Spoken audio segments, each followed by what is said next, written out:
పార్లమెంట్లో కేంద్ర ప్రభుత్వం తరపున ఆర్థిక మంత్రి నిర్మలా సీతారామన్ ప్రవేశపెట్టిన మధ్యంతర బడ్జెట్లో మరోసారి ఆంధ్రప్రదేశ్కు ఉత్తరాంధ్రకి తీవ్ర అన్యాయం చేశారని సిపిఐ విశాఖ జిల్లా కార్యదర్శి ఎం పైడిరాజు ఆరోపించారు. ఈ మేరకు రైల్వే స్టేషన్ ప్రధాన ద్వారం వద్ద సిపిఐ విశాఖ జిల్లా సమితి నిరసన చేపట్టింది. సిపిఐ కార్యాలయం అల్లీపురం నుంచి స్టేషన్ వరకు ప్రదర్శన నిర్వహించారు. ఈ సందర్భంగా పైడిరాజు మాట్లాడుతూ 2019 ఎన్నికల సందర్భంగా రైల్వే గ్రౌండ్ లో జరిగిన బహిరంగ సభలో ప్రధానమంత్రి స్వయానా విశాఖపట్నం కేంద్రంగా దక్షిణ కోస్తా రైల్వే జోన్ ఏర్పాటు చేస్తామని ప్రకటించారని, నాటి ప్రకటనకు 5 సంవత్సరాలు పూర్తవుతున్న అతీగతి లేదని విమర్శించారు.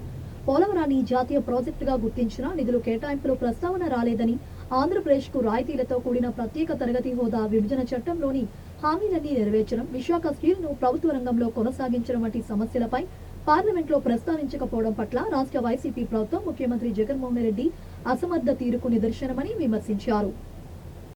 తీవ్ర అన్యాయం చేశామన్నలో ఏమాత్రం సందేహం లేదు.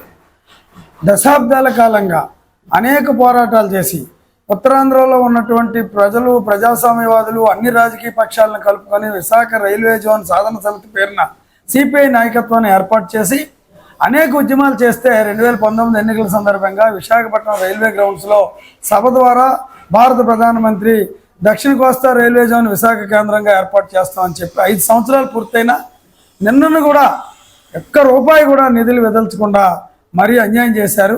ఉత్తరాంధ్ర ప్రజలను తీవ్ర అన్యాయం చేశారు.